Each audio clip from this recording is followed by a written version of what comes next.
Now that you know where to download your assets from, it's time to learn how to use them legally. If you remember, I mentioned this icon, this license icon CC, in my previous videos. I'm currently on OpenGameArt's website and I've opened up an asset, and in here I see that the license is CC0.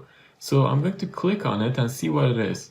CC, or Creative Commons, is an organization that handles all the rules about sharing your assets and your creations with others. So as you can see, CC0 means no copyright. You can copy, modify, and distribute this item, this asset, as you want. You don't even need to cite or reference the original website or the author, but if that website asks you politely to do so, it's a good idea to do that.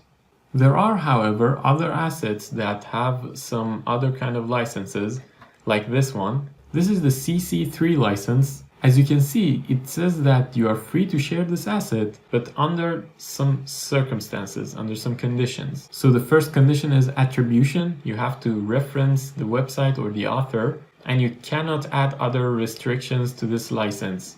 So basically, this license must stay with this asset all the time. There's a Wikipedia page that explains all of these licenses in detail. I will provide the link for you. We'll take a look at some of the more important ones, such as attribution. In attribution, you have to reference the original author, and non-commercial.